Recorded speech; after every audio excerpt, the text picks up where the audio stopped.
નમસ્કાર વિદ્યાર્થી મિત્રો, આપ બધા વિદ્યાર્થી મિત્રોનું આઈડિયલ એકેડમી ચેનલની અંદર આપ બધાનું હાર્દિક સ્વાગત છે। તો હવે આગળના લેક્ચરની અંદર આપણે વાત કરીએ કે આલ્કોહોલ સંયોજન છે, તો આલ્કોહોલ સંયોજનનું કઈ રીતના ડિહાઇડ્રેશન થાય છે, નિર્જલીકરણ કેવી રીતના થાય છે એની વાત કરેલી। હવે પછી વાત કરશું આલ્કોહોલનું ઓક્સિડેશન કેવી રીતના થાય, કેવી રીતના આલ્કોહોલનું ઓક્સિડેશન થતું જોવા મળશે। તો કેવા પ્રકારના આલ્કોહોલ, તો પ્રાઇમરી, સેકન્ડરી અને ટર્શરી પ્રકારના આલ્કોહોલનું ઓક્સિડેશન કેવી રીતના થાય,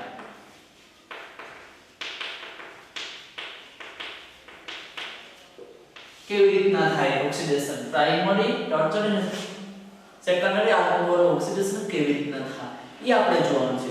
ફર્સ્ટ ઓફ ઓલ પહેલા તો ખાસ વિદ્યાર્થી મિત્રો ઓક્સિડેશન ક્યારે શક્ય બને આલ્કોહોલ, તો કે આલ્કોહોલ ની અંદર alpha hydrogen alpha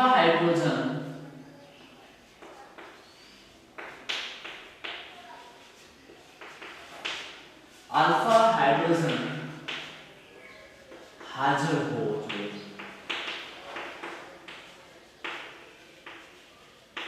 alpha hydrogen હાજર હોય તો આ શક્ય બની શકે ઓક્સિડેશન આલ્કોહોલ ની અંદર। તો આલ્કોહોલ ની વાત કરીએ, સમજશું આલ્કોહોલ કઈ રીતના જોવા મળે, આલ્કોહોલ માં કઈ રીતના આલ્ફા હાઇડ્રોજન હોય, કોને આલ્ફા હાઇડ્રોજન કહેવાય એની વાત કરશું। પહેલા જો એક ફર્સ્ટ ઓફ વાત કરીએ પ્રાઇમરી પ્રકારના આલ્કોહોલ ની, તો એની અંદર જોઈએ વિદ્યાર્થી મિત્રો ખાસ કરીને કાર્બન સાથે કોઈ આપણે OH સમૂહ બાઇન્ડ થયેલો છે, ઓર નીચે લખીએ જેથી કરીને વ્યવસ્થિત લખાય। કાર્બન જેની સાથે OH સમૂહ બાઇન્ડ થયેલો છે, એક કાર્બન સાથે કોઈ મિથાઇલ સમૂહ જોડાયેલો છે કાર્બનની એક વેલેન્સી સાથે, બાકીની બે વેલેન્સી હાઇડ્રોજનથી સેટિસ્ફાઈ કરેલી છે, મીન્સ પૂર્ણ થયેલી છે। આવા પ્રકારના આલ્કોહોલ આપણે કેવો આલ્કોહોલ ગણીશું, તો આવા પ્રકારના આલ્કોહોલને આપણે પ્રાઇમરી પ્રકારનો આલ્કોહોલ કહીશું। પ્રાઇમરી આલ્કોહોલ, પ્રાથમિક આલ્કોહોલ। તો વિદ્યાર્થીઓ ખાસ વાત કરીએ, જે સમૂહ આપણો મેન સમૂહ છે, જે સમૂહ OH સમૂહ છે, જે OH સમૂહ છે, તો આ સમૂહ છે ઈ ડાયરેક્ટ હોય કાર્બન સાથે એટેચ થયેલો હોય તો એવા કાર્બનને આપણે આલ્ફા કાર્બન કહીશું। કેવો કાર્બન? આલ્ફા કાર્બન તરીકે ઓળખશું। તે આપણે કોઈ સમૂહ આપણો મેન સમૂહ છે, કોઈ સમૂહ એ સમૂહ ડાયરેક્ટલી કોઈ કાર્બન સાથે એટેચ થયેલો હોય એવા કાર્બનને હું આલ્ફા કાર્બન તરીકે ઓળખી, અને જે આલ્ફા કાર્બન છે એની સાથે કોઈ હાઇડ્રોજન બાઇન્ડ થયેલો હોય ડાયરેક્ટલી તો એવા હાઇડ્રોજનને હું આલ્ફા હાઇડ્રોજન તરીકે ઓળખી, આલ્ફા હાઇડ્રોજન। તો એ કાર્બન સાથે વિદ્યાર્થી મિત્રો એ કાર્બન સાથે કેટલા હાઇડ્રોજન એટેચ થયેલા છે ડાયરેક્ટલી, તો આ આલ્ફા હાઇડ્રોજન કાર્બન સાથે બે આલ્ફા હાઇડ્રોજન એટેચ થયેલા છે, એક અને બે ડાયરેક્ટલી કાર્બન સાથે। કેવા કાર્બન? તો આલ્ફા કાર્બન સાથે, આલ્ફા કાર્બન સાથે હાઇડ્રોજન એટેચ થયેલા છે ડાયરેક્ટલી, એટલા માટે એને આલ્ફા હાઇડ્રોજન કહેવામાં આવે છે। તો આવા કેટલા હાઇડ્રોજન છે, તો અહીં આપણે બે હાઇડ્રોજન છે, આલ્ફા હાઇડ્રોજન, બે આલ્ફા હાઇડ્રોજન પ્રેઝન્ટ છે। વાત કરીએ આલ્કોહોલ ઓક્સિડેશન ક્યારે થાય, તો એની અંદર એક કાર્બન પાસે આલ્ફા હાઇડ્રોજન પ્રેઝન્ટ હાજર હોવા જોઈએ। તો અહીં આપણી પાસે બે આલ્ફા હાઇડ્રોજન છે કેની અંદર? પ્રાઇમરી પ્રકારના આલ્કોહોલની અંદર। તો આપણે ઈઝીલી આનું ઓક્સિડેશન કરી શકશું હાઇડ્રોજનને રિમૂવ કરી। પરંતુ વિદ્યાર્થી મિત્રો ઓક્સિડેશન કોને કહેવાય?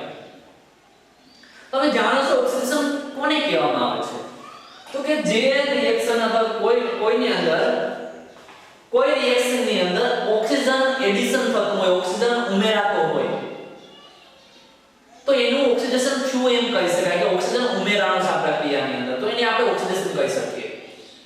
આપણે ઊંધી રીતે સમજીએ તો ઓક્સિડેશન ક્યારે થાય કે ઓક્સિજન એડ થાય, પરંતુ ત્યારે શું થતું હશે તો કે હાઇડ્રોજન રિમૂવ થતું હશે। તો જે પ્રક્રિયાની અંદર હાઇડ્રોજન રિમૂવ થતું હોય એવી પ્રક્રિયાને પણ આપણે શું કહી શકીએ? ઓક્સિડેશન થયું હોય એમ કહી શકાય। તો ઓક્સિજન એડ થાય તો એને ઓક્સિડેશન થયું એમ કહી શકાય, મીન્સ ઓક્સિજન ઉમેરાય પ્રક્રિયાની અંદર તો એને ઓક્સિડેશન થયું એમ કહી શકાય, અને અથવા તો બીજી રીતે કહી શકાય હાઇડ્રોજન રિમૂવ થવાની જે ઘટના છે એને ઓક્સિડેશન થયું હોય એમ કહી શકાય. તો હવે જોઈએ વાત કરીએ ઓક્સિડેશન કેવી રીતના થાય એ વાત કરીએ. ઓક્સિડેશન કોને કહેવાય એ જોયું. આલ્ફા હાઇડ્રોજન કોને કહેવાય? તો કોઈ કાર્બન છે અથવા આલ્ફા કાર્બન કોને કહેવાય કે કોઈ આપણો જે સમૂહ છે મેઇન સમૂહ એ ડાયરેક્ટલી કાર્બન સાથે એટેચ થયેલો છે. તો એવા કાર્બનને શું કહી શકીએ? એવા કાર્બનને આપણે આલ્ફા કાર્બન કહેવાય. એવા આલ્ફા કાર્બન સાથે કોઈ હાઇડ્રોજન ડાયરેક્ટલી એટેચ થયેલું હોય એવા હાઇડ્રોજનને આપણે આલ્ફા હાઇડ્રોજન તરીકે ઓળખીએ. તો એવા બે આલ્ફા હાઇડ્રોજન આપણી પાસે પ્રેઝન્ટ છે. એટલે એમ સમજી શકો કે બે વાર આનું ઓક્સિડેશન શક્ય બની શકે. કેવી રીતના? તો જોઈએ.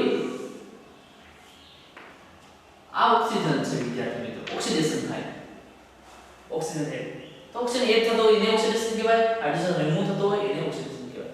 હવે ખાસ ધ્યાન રાખજો વિદ્યાર્થી મિત્રો, ઓક્સિડેશન દરમિયાન તમે જોશો અહીં કાર્બન અને ઓક્સિજન વચ્ચે સિંગલ બોન્ડ છે. તો મારે કાર્બન અને ઓક્સિજન વચ્ચેના જે સિંગલ બોન્ડમાં વધારો કરવો છે, ડબલ બોન્ડ મારે લાવવો છે. કારણ કે જો ડબલ બોન્ડ લાવશો તો કાર્બનનો ઓક્સિડેશન અહીં કાર્બનનું ઓક્સિડેશન થયું હોય એમ કહી શકાય. કાર્બનનું ઓક્સિડેશન થયું છે ક્યારે? તો કે અહીંથી હું અહીં OH માંનો હાઇડ્રોજન રિમૂવ કરી અને કાર્બન અને હાઇડ્રોજન વચ્ચેનો હાઇડ્રોજન રિમૂવ કરી, મીન્સ એક આલ્ફા હાઇડ્રોજન રિમૂવ કરી. આને આલ્ફા હાઇડ્રોજન નહીં કહી પણ તો અહીં છે એક આલ્ફા હાઇડ્રોજન રિમૂવ કરી અને એક OH વચ્ચેનો હાઇડ્રોજન રિમૂવ કરી અને એ બંને અહીં હું બનાવશે ડબલ બોન્ડ. તો આ રીતના જોઈએ CH3 અહીં હવે બનેલા છે ડબલ બોન્ડ ઓક્સિજન અને અહીં એક હાઇડ્રોજન પ્રેઝન્ટ છે. હજુ આપણી પાસે એક આલ્ફા હાઇડ્રોજન પ્રેઝન્ટ છે, એક રિમૂવ થઈ ગયો, એક હજુ પ્રેઝન્ટ છે આલ્ફા હાઇડ્રોજન આપણી પાસે. તો અહીં શું થશે? તો અહીં કાર્બનનું ઓક્સિડેશન થયું એમ કહી શકાય. કારણ કે અહીં કાર્બનના બોન્ડમાં વધારો થયો, ડબલ બોન્ડ આવ્યો સિંગલ બોન્ડમાંથી. ઓક્સિડેશન આંખમાં કઈ રીતના વધારો થાય? કાર્બનના ઓક્સિડેશન આંખમાં એ આપણે લાસ્ટ જોશું આના પછી, મીન્સ આની નીચે જોશું આ રિએક્શન પછી. એટલે બેઝિક ઇન્ફોર્મેશનની વાત કરી રહી. પછી એની મિકેનિઝમની વાત કરશું અને પછી અહીં ઓક્સિડેશન થાય તો અહીં કયો રિએજન્ટ એવો યુઝ થયો હશે કે એનું ઓક્સિડેશન થઈને આવી પ્રોડક્ટ બનેલી છે એની વાત કરશું પછી મિકેનિઝમની અંદર. તો હવે જોઈએ આલ્કોહોલ છે ડાયમેથાઇલ આલ્કોહોલ, અહીં બંને હાઇડ્રોજન રિમૂવ થઈ અહીં ડબલ બોન્ડ બનાવે. શા માટે? તો કાર્બનનું ઓક્સિડેશન થાય છે, એક આલ્ફા હાઇડ્રોજન રિમૂવ થયો, હજુ એક આલ્ફા હાઇડ્રોજન આપણી પાસે પ્રેઝન્ટ છે. પરંતુ આ જે મને બન્યું છે એને શું કહેવાય? તો આ પ્રાઇમરી પ્રકારનો આલ્કોહોલ છે, આ બનેલું છે CHO. તો આલ્ડીહાઇડ છે. શું છે આપણું? આલ્ડીહાઇડ. તમે જાણો છો વિદ્યાર્થી મિત્રો કે આલ્ડીહાઇડ કોને કહેવાય? CHO ગ્રુપ છે જે આપણે આગળ જોઈ ગયા છે બેઝિક ઇન્ફોર્મેશન. તો આ આલ્ડીહાઇડ માંથી મને આલ્કોહોલ માંથી હજુ આપણી પાસે એક આલ્ફા હાઇડ્રોજન છે, હજુ મને ઓક્સિડેશન કરાવી શકીએ, હજુ એને ઓક્સિડેશન કરાવી વિદ્યાર્થી મિત્રો. તો આ ઓક્સિજન છે એ આ હાઇડ્રોજનની અંદર એના વચ્ચે કાર્બન અને ઓક્સિજન વચ્ચેનો બોન્ડ તોડી અને તેની વચ્ચે ઇલેક્ટ્રોન જવાબ આપશે. કાર્બન અને ઓક્સિજન વચ્ચેનો જે બોન્ડ છે એ બોન્ડને બ્રેક કરી અને ઓક્સિજન એડ થશે એની વચ્ચે. કેવી રીતે એડ થશે? અહીં જોઈએ CH3 આ કાર્બન છે, અહીં ડબલ બોન્ડ ઓક્સિજન છે. આ કાર્બન અને હાઇડ્રોજનની વચ્ચે પહેલા ઓક્સિજન એડ થશે અને ત્યારબાદ હાઇડ્રોજન. તો આ જે મારો સમૂહ બન્યો COOS, આલ્ડીહાઇડ માંથી શું બનેલું છે? Carboxylic acid.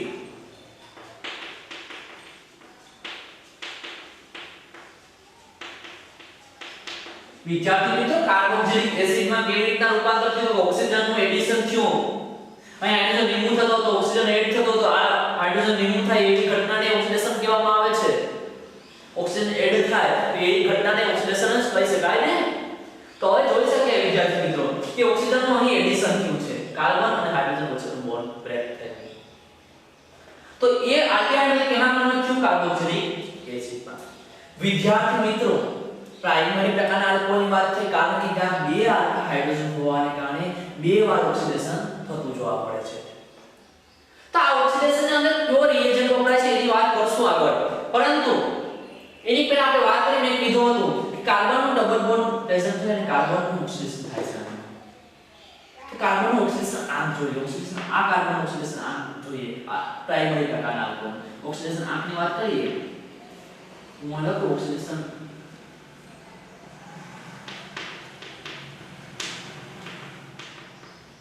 ઓક્સિડેશન આંખને ટૂંકમાં લખશું આ રીતના ઓક્સિડેશન સ્ટેપ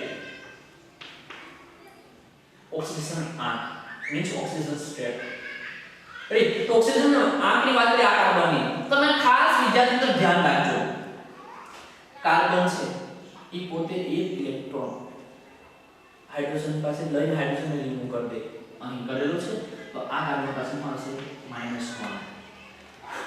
અહીં પણ આ હાઇડ્રોજનને બીજી તરફ અહીંથી રિમૂવ કરશે અથવા તો મીન્સ કાર્બન પાસે એક ઇલેક્ટ્રોન છે અહીં જો હાઇડ્રોજન છે એનો ઇલેક્ટ્રોન રિમૂવ કરે અને -1 સાથે છે એ જ રીતના અહીં પણ -1 આવશે કાર્બન કાર્બન વચ્ચે સેટિસ્ફાય છે ત્યાં કોઈ ચાર્જ નહીં આવે કોઈ લેતો નથી કોઈ પાસે દેતો નથી તો અહીંયા 0 ઓક્સિજન છે ખરેખર કેવું હોય -2 સ્ટેટ હોય તો અહીં કોન્સ્ટન્ટ કાર્બન જોડાયેલ છે બંને બોન્ડથી તો અહીં શું આવશે આ કાર્બન ઉપર +1 આવશે પોતે ઓક્સિજનનો બોન્ડ બનાવવા માટે મદદ કરે છે એક ઇલેક્ટ્રોન આપીને પોતાની સાથે જોડવા માટે આ સમૂહને એટલા માટે કાર્બન પાસે શું આવશે +1 તો અહીં જો -1 -2 +1 તો -2 માંથી +1 રિમૂવ કરી શું વધશે -1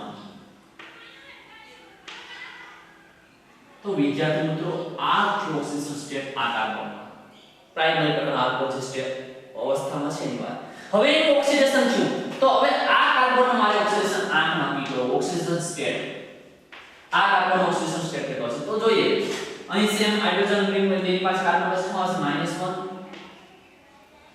પરંતુ હવે ઓક્સિજનમાં સ્ટેટ એટલે -1 ભાગે બે બોન્ડ થી જોડાઈ ગયેલ છે તો બે બોન્ડ બે ઇલેક્ટ્રોન આપીને કાર્બનને ઓક્સિજન સાથે બોન્ડ બનાવેલા હશે ઓક્સિજનને બાઇન્ડ થવા માટે મદદ કરેલી બે બોન્ડ બનાવીને કોને કાર્બનને -2 તો ઓક્સિજનનો સ્ટેટ છે તો કાર્બનનો શું થાય +2 આ કાર્બન તો સેટિસ્ફાય છે એનો કોઈ બોન્ડ કોઈ ઓક્સિજન સ્ટેટ આવશે નહીં તો અહીં જોશો +2 -1 +2 માંથી -1 રિમૂવ કરશો એટલે શું આવશે +1 તો જો વિદ્યાર્થી મિત્રો અહીં તો -1 તો વધારો થયો ઓક્સિડેશન થાય એ દરમિયાન ઓક્સિડેશન આંકમાં વધારો થાય ઓક્સિડેશન થયું એમ કઈ રીતના કહી શકાય તો હજુ આ કાર્બોક્સિલિક એસિડની વાત કરીએ પછી વાત કરશું હવે આ કાર્બનની વાત કરીએ ઓક્સિડેશન સ્ટેટની એ સિંગલ બોન્ડ થી છે એટલે +1 એક ઇલેક્ટ્રોન આપેલો છે કાર્બનને પોતાને બાઇન્ડ થવા માટે અહીં ડબલ બોન્ડ અહીં જે છે રીતના -2 સ્ટેટ હશે તો આનો આવશે કાર્બન +2 કેવી રીતના આવે એ વાત થઈ છે હવે કાર્બન કાર્બન સેટિસ્ફાય છે એનું કશું છે નહીં તો +2 +1 આનો શું થશે +3 તો વિદ્યાર્થી મિત્રો આનો ઓક્સિડેશન થયું હોય એમ કઈ રીતના કહી શકાય તો કે સાહેબ આ રીતના સિમ્પલ છે જો અહીં હાઇડ્રોજન રિમૂવ થાય છે હાઇડ્રોજન રિમૂવ થાય તો ઓક્સિડેશન થયું એમ કહી શકાય અહીં ઓક્સિજન એડ થાય એટલે ઓક્સિડેશન થયું એમ કહી શકાય પરંતુ વિદ્યાર્થી મિત્રો ખરેખર આપણે જાણવું હોય તો ઓક્સિડેશન સ્ટેટની વાત કરીએ કે આલ્કોહોલ તો પ્રાઇમરી પ્રકારના આલ્કોહોલ એનો ઓક્સિડેશન સ્ટેટ કરો તો -1 છે એનો ઓક્સિડેશન થયું તો +1 બન્યો ફરીવાર એનો ઓક્સિડેશન થયું જે આલ્ફા એક હાઇડ્રોજન હોવાને કારણે તો +3 થયું તો જેમ આલ્કોહોલનું ઓક્સિડેશન થશે તેમ એનો ઓક્સિડેશન આંકમાં વધારો થશે કોને તો કાર્બનના તો આપણે ઓક્સિડેશન થયું હોય એમ કહી શકાય એના ઓક્સિજન સ્ટેટમાં વધારો થયો ઓક્સિડેશન આંકની અંદર આ પ્રાઇમરીની વાત કરેલી તો ઓક્સિડેશન સાહેબ આ ઓક્સિડેશન થાય ઓક્સિડેશનની મદદ પણ એ રિએજન્ટ કેવા પ્રકાર કોણ રિએજન્ટ હશે તો એની વાત કરશું આગળ પહેલા દ્વિતીય પ્રકારની વાત કરીએ દ્વિતીય પ્રકારના આલ્કોહોલની તો એની અંદર આ રીતના હશે CH બે વેલેન્સી કાર્બન ના આધાર સમૂહથી જોડાયેલો હશે એક આપણો જે છે સમૂહ OH સમૂહ અને એક છે હાઇડ્રોજન તો દ્વિતીય પ્રકારના આલ્કોહોલમાં દ્વિતીય પ્રકારના આલ્કોહોલની અંદર વિદ્યાર્થી મિત્રો કેટલા હાઇડ્રોજન છે તો કે આલ્ફા કાર્બનની પાસે એક જ હાઇડ્રોજન છે આલ્ફા હાઇડ્રોજન તો આની અંદર એક આલ્ફા હાઇડ્રોજન છે એમ કહી શકાય એક આલ્ફા હાઇડ્રોજન છે કે એની અંદર દ્વિતીય પ્રકારના આલ્કોહોલ તો કેટલી વાર ઓક્સિડેશન થતું જોવા મળશે એક વાર કારણ કે એક જ આલ્ફા હાઇડ્રોજન છે અહીં 2 આલ્ફા હાઇડ્રોજન હતા એટલા માટે વાર ઓક્સિડેશન થશે 1 અને 2 અહીં એક આલ્ફા હાઇડ્રોજન હોવાને કારણે એક જ વાર ઓક્સિડેશન શક્ય બનશે કઈ રીતના તો જોઈએ ઓક્સિડેશન થાય એટલે શું થાય તો ફર્સ્ટ પોલ સાઇડ છે યા બંને કાર્બન પોતાના ડબલ બોન્ડ કરવાની કોશિશ કરશે કાર્બન ઓક્સિડેશન કરવાની કોશિશ કરશે કાર્બન પોતાના તો આ બંને અહીં હાઇડ્રોજન રિમૂવ થશે ફ્રીલી ત્યાં શું જનરેટ થશે અહીં ડબલ બોન્ડ જે સેમ છે એ રીતના તો અહીં કાર્બન બંને બાજુ CH3 છે એ CH3 એટેચ કરી દો હવે અહીં હાઇડ્રોજન બંને રિમૂવ થયા તો શું આવશે ડબલ બોન્ડ ઓક્સિજન તો વિદ્યાર્થી મિત્રો જ્યારે દ્વિતીય પ્રકારના આલ્કોહોલનું જ્યારે ઓક્સિડેશન થશે ત્યારે મને કીટોન મળશે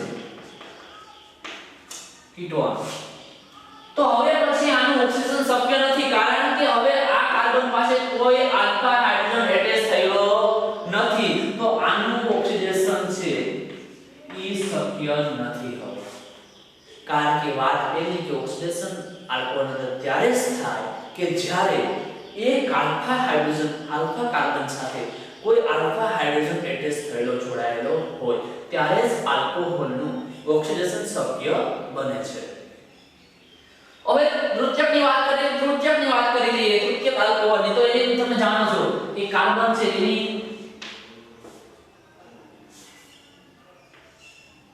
એક વેલેન્સ ત્રણ કાર્બનની ત્રણેય વેલેન્સી આલ્કાઇલ સમૂહથી પૂરી થઈ ગઈ હોય અને એક છે OH આપણો જે મેન સમૂહ છે તો અહીં આ કાર્બન પાસે તૃતીય પ્રકારનું કાર્બન કયા અને તૃતીય પ્રકારનું આલ્કોહોલ તો તૃતીય પ્રકારના આલ્કોહોલની અંદર વિદ્યાર્થી મિત્રો આ કાર્બન પાસે કોઈ આલ્ફા હાઇડ્રોજન છે જ નહીં એટલે કે 0 આલ્ફા હાઇડ્રોજન કોઈ આલ્ફા હાઇડ્રોજન અહીં નથી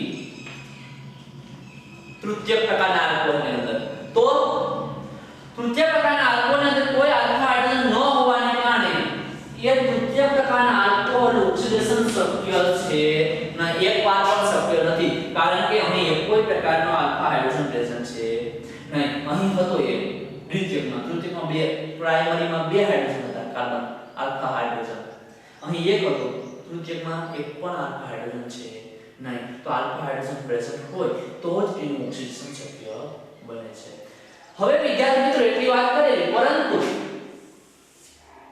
કે જાણીએ છીએ કે ભાઈ છે આલ્ફા હાઇડ્રોજન કાર્બન પાસે એટેચ થયેલો હોય તો જ ઓક્સિડેશન શક્ય બને આલ્કોહોલની અંદર તો ફર્સ્ટ પર વાત કરીએ તો તૃતીયકના તો ઓક્સિડેશન શક્ય છે જ નહીં તમે જાણો છો કારણ કે એની પાસે કોઈ આલ્ફા હાઇડ્રોજન છે જ નહીં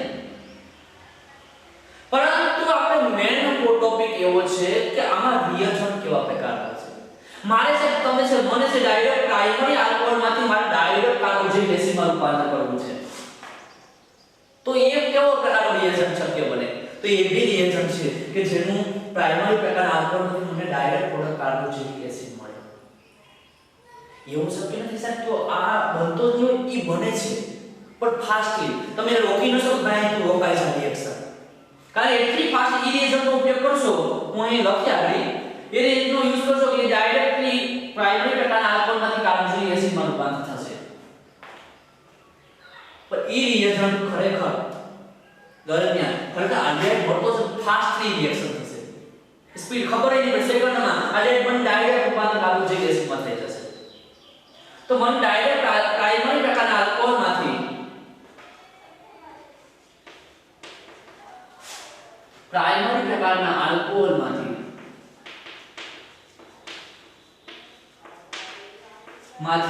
મને ડાયરેક્ટ કાર્બોક્સિલિક એસિડ મેળવવો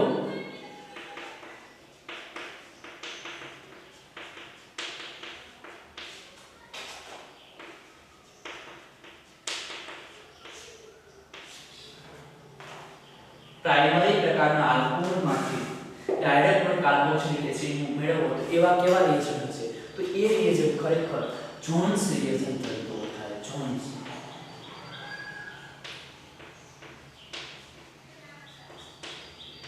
જોન્સ રિએક્શન એ કેવો રિએક્શન તો એનું નામ છે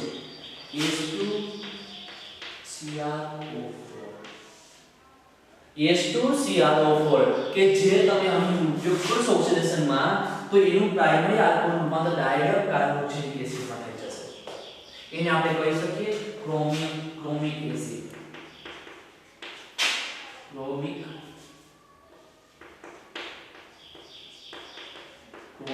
એસિડ, જેને આપણે ક્રોમિક એસિડ તરીકે ઓળખીશું. ક્રોમિક એસિડ H2CrO4 એ કઈ રીતના બનતો હશે? તો એનો છે N2Cr2O7 H2SO4 વોટર મોલેક્યુલ્સ. આ રીતના છે H2CrO4 મને મળતું જોવા મળશે એની અંદરથી. તો ક્રોમિક એસિડ છે, એ ક્રોમિક એસિડ અહીં તમે રિએજન્ટ યુઝ કરશો આલ્કોહોલ સાથે ઓક્સિડેશન કરવા માટે આલ્કોહોલનું, તો એનું રૂપાંતર સ્પીડલી કાર્બોક્સિલિક એસિડમાં થઈ જશે. ત્યારે એ સમયે આલ્ડીહાઇડ આવશે નહીં. તો ખરેખર આ રિએજન્ટ, આમ ઘણા રિએજન્ટ છે, બીજા રિએજન્ટ એવા છે, જોન્સ રિએજન્ટની વાત કરીએ તો એમાં અંદર છે સેકન્ડ નંબર આવશે CrO3+S+ એસિડ વાળો છે, એસિડની પ્રેઝન્ટ હોય CrO3 ની અંદર, એવા જોન્સ રિએજન્ટ.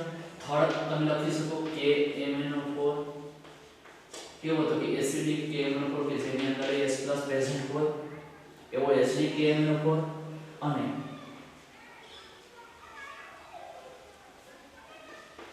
એસિડિક KMnO4 અથવા CrO3+S+ મીન્સ આની અંદર S+ વાળું સોલ્યુશન હશે, CrO3 ક્રોમિયમ ટ્રાયોક્સાઇડ KMnO4 એની વાત કરીએ તો એ એસિડિક હોઈ શકે. રેડી, આ બની એસિડિક સોલ્યુશન કે જેની અંદર એસિડ પ્રેઝન્ટ હોય S+, એવું, અથવા તો H2CrO4 ક્રોમિક એસિડ. આ ત્રણ એવા જોન્સ રિએજન્ટ છે કે જેનો ઉપયોગ તમે આલ્કોહોલ સાથે ઓક્સિડેશન કરાવો, પ્રાઇમરી પ્રકારના આલ્કોહોલ અથવા દ્વિતીયક પ્રકારના અથવા તૃતીયક પ્રકારના આલ્કોહોલ સાથે, તો એનું ડાયરેક્ટ રિએક્શન કાર્બોક્સિલિક એસિડ મને પ્રોડક્ટ આપશે ડાયરેક્ટલી. પરંતુ તમે એવું કહો છો તો અહીં પણ જો આનો યુઝ કરશો ત્રણેયમાંથી એકનું ઓક્સિડેશન માટે, તો અહીં તો કીટોન જ મળશે. પછી આ આગળ થવાની શક્યતા જ નથી. તમે રિએજન્ટ અહીં યુઝ કરશો દ્વિતીયકમાં તો કીટોન જ મળશે. તૃતીયકમાં તો શક્ય જ નથી, કારણ કે આલ્ફા હાઇડ્રોજન છે જ નહીં કાર્બન પાસે. તો હવે વિદ્યાર્થી મિત્રો, હવે પ્રાઇમરી પ્રકારના આલ્કોહોલમાંથી કાર્બોક્સિલિકમાં રૂપાંતર કરેલું, ત્યારે આવા પ્રકારના રિએજન્ટનો યુઝ થાય ડાયરેક્ટલી કરવું હોય તો.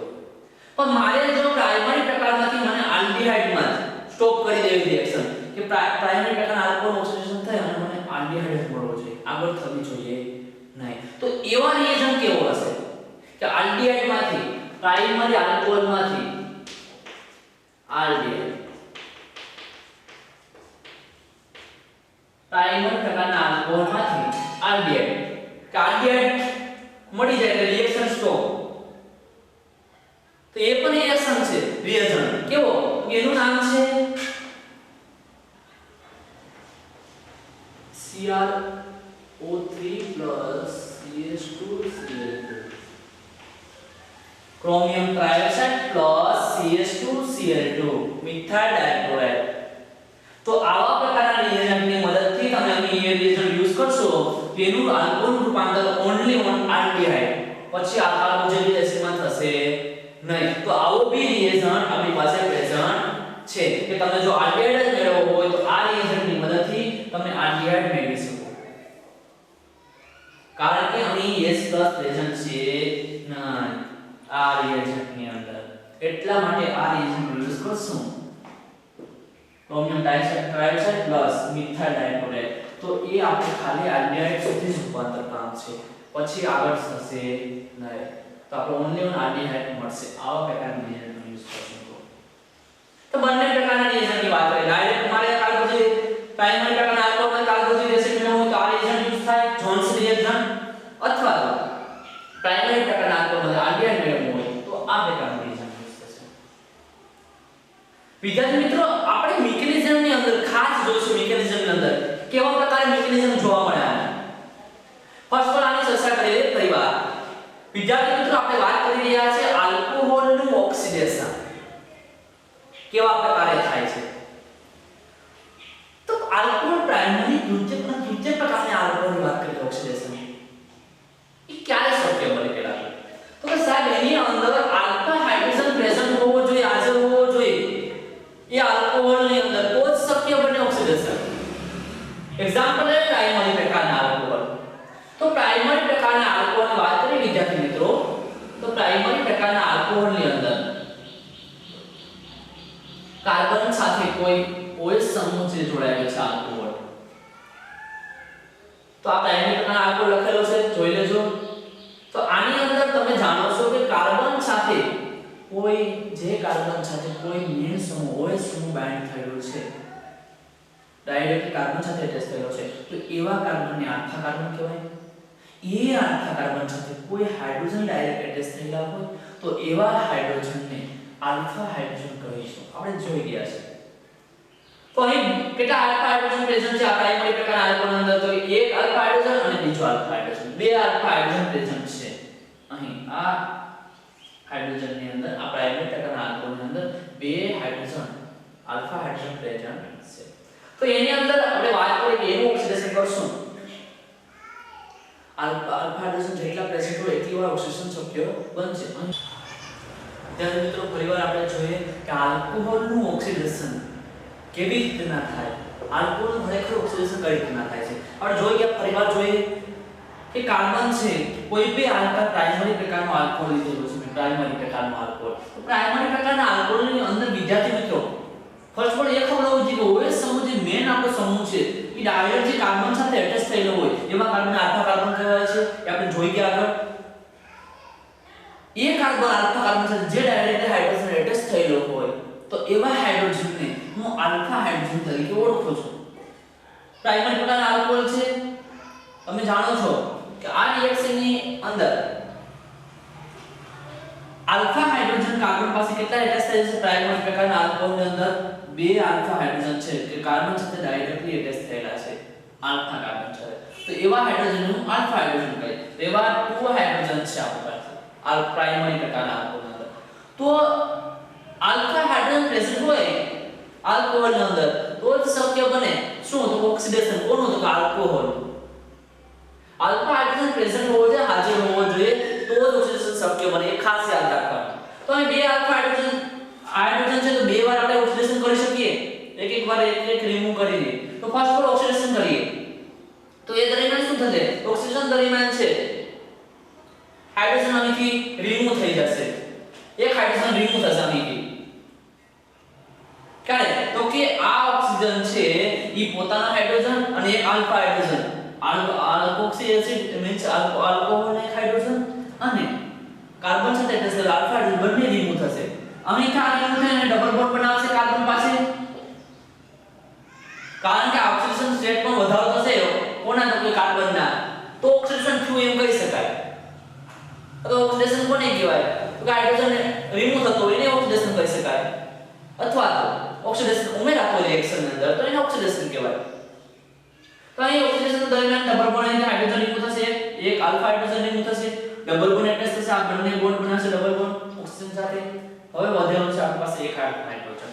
આ ક્યારે શક્ય બને? ઓક્સિડેશન દ્વારા. ફરીવાર એક ઓક્સિજન રિમૂવ થશે, ફરીવાર ઓક્સિજન ઉમેરાશે અને આ બંને બોન્ડ બ્રેક થાય ત્યાં વચ્ચે એન્ટર થતું જોવા મળશે, એડ થતું જોવા મળશે. તો પ્રાઇમરી પ્રકારમાંથી આલ્ડીહાઇડમાંથી કાર્બોક્સિલિક એસિડમાં રૂપાંતર થાય, તમે જાણો છો. તો એ દરમિયાન અહીં ખરેખર કેવો રિએજન્ટ યુઝ થતો હશે એની વાત કરશો. ઓક્સિડેશન માટે કેવો રિએજન્ટ યુઝ થાય આ પ્રક્રિયામાં? મેં જોજો કાર્બન ઓક્સિડેશન સ્ટેટ 1 છે -1 પ્લસ પછી આલ્ડીહાઇડ +1 થશે અને કાર્બોક્સિલિક એસિડમાં +3 થશે. ક્યારે? તો કે તમે જાણો છો અહીં આપણે કર્યું છે -1 જ્યારે હાઇડ્રોજન પાસેથી ઇલેક્ટ્રોન લઈ લે છે -1 આ બંને -1 આ હાઇડ્રોજન પાસેથી ઓક્સિજન પાસે +1 આ કાર્બન પાછા આવશે કારણ કે ઓક્સિજન -1 હોય એ -2 હોય પરંતુ એક ઇલેક્ટ્રોન અહીં એટેચ થાય છે -1 ઓક્સિજન તો +1 કાર્બન હશે. કાર્બન તો ઇક્વલ હોય. તો આ રીતના આપણે જોયું બધા ઓક્સિડેશન સ્ટેટ કઈ રીતના મળે છે. તો એ ઓક્સિડેશન સ્ટેટમાં જો કાર્બન ઓક્સિડેશન સ્ટેટમાં વધારો થાય તો આને ઓક્સિડેશન કહી શકાય. પરંતુ આપણે જોયું કે પ્રાઇમરી પ્રકારના આલ્કોહોલમાંથી મારે છે કાર્બોક્સિલિક એસિડમાં રૂપાંતર કરવું ડાયરેક્ટલી. તો કેવા રિએજન્ટનો યુઝ થાય? તો તમે જાણો છો કે જોન્સ રિએજન્ટ કે એનો ઉપયોગ કરશો ને તમે H2CrO4 તરીકે જોન્સ રિએજન્ટનો એની યુઝ કરશો એટલે પ્રાઇમરી પ્રકારના આલ્કોહોલને ડાયરેક્ટ ઠેકો મારી અને કાર્બોક્સિલિક એસિડમાં રૂપાંતર થશે. આ તબક્કો આવશે વચ્ચે પરંતુ સ્પીડલી આવશે, તમે એને રોકી નહીં શકો. ક્યારે? તો આવા રિએજન્ટ ક્રોમિક એસિડનો યુઝ કરશો તો. એવા ઘણા રિએજન્ટ છે. સેકન્ડ છે ક્રોમિક ટ્રાઇઓક્સાઇડ ક્રોમિયમ ટ્રાઇઓક્સાઇડ +S+ એસિડની હાજરી હોય આમાં અંદર પોટેશિયમ પોટેશિયમ પરમેંગનેટ KMnO4 એની અંદર એસિડ ની હાજરી હોય તો આવા પ્રકારના રિએજન્ટ છે એનો યુઝ કરશો તો પ્રાઇમરી પ્રકારના આલ્કોહોલમાંથી કાર્બોક્સિલિક એસિડમાં રૂપાંતર થશે.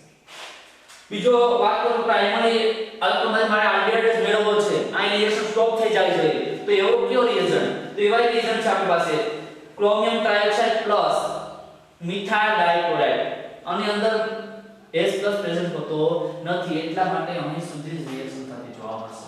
તમને આલ્ડિહાઇડ મળશે આલ્કોહોલમાંથી. તો આવા રિએજન્ટનો યુઝ કરશો તો વિદ્યાર્થીઓ પ્રાઇમરી પ્રકારની વાત કરીએ સેકન્ડરી આલ્કોહોલ છે એની વાત છે તો એની અંદર તમને ખબર જાણો છો કે એક આલ્ફા હાઇડ્રોજન પ્રેઝન્ટ હોય. દ્વિતીય પ્રકારના આલ્કોહોલની અંદર દ્વિતીય પ્રકારના આલ્કોહોલ એક પ્રકારનો હાઇડ્રોજન પ્રેઝન્ટ હોય આલ્ફા હાઇડ્રોજન એક જ તો એનું એક જ વાર ઓક્સિડેશન શક્ય બનશે કારણ કે આલ્ફા હાઇડ્રોજન રિમૂવ થશે અહીંથી અહીં આ હાઇડ્રોજન અહીં ડબલ બનતે જાય ઓન્લી ઓન કીટોન. દ્વિતીય આલ્કોહોલમાંથી કીટોનમાં રૂપાંતર થશે. હવે આગળ થશે નહીં કારણ કે એની પાસે આલ્ફા હાઇડ્રોજન પ્રેઝન્ટ છે નહીં. આ કાર્બન પાસે આલ્ફા હાઇડ્રોજન પ્રેઝન્ટ નથી એટલા માટે હવે ઓક્સિડેશન શક્ય નથી. એના પછી તૃતીય આલ્કોહોલની વાત કરીએ વિદ્યાર્થી મિત્રો. તૃતીય આલ્કોહોલની અંદર તમે જાણો છો કે અહીં આ કાર્બન પાસે છે મિથાઇલ ગ્રુપ છે એક આલ્કોહોલ ગ્રુપ છે તો એની કાર્બન આલ્ફા કાર્બન પાસે કોઈ પણ પ્રકારનો આલ્ફા હાઇડ્રોજન પ્રેઝન્ટ છે જ નહીં. તો આલ્ફા હાઇડ્રોજન પ્રેઝન્ટ નથી તો એનું ઓક્સિડેશન શક્ય જ નથી કારણ કે હાઇડ્રોજન રિમૂવ કરાવો તો ક્યાંથી કરાવવો મારે આલ્ફા હાઇડ્રોજન પ્રેઝન્ટ હોવો જોઈએ. તો આ રીતના આપણે આલ્કોહોલનું ઓક્સિડેશનની વાત કરી. હવે વિદ્યાર્થી મિત્રો આમાં જોઈએ કઈ રીતના આલ્કોહોલનું ઓક્સિડેશન શક્ય બને, કઈ રીતના આલ્કોહોલનું ઓક્સિડેશન થાય છે તો એની મિકેનિઝમ આપણે સમજશું. મિકેનિઝમ થ્રુ આપણે સમજશું કે કઈ રીતના આલ્કોહોલનું ઓક્સિડેશન શક્ય બને છે. તો આનો સ્ક્રીનશોટ લઈ લો જેથી કરીને તમે સારી રીતે ઉતારી શકો.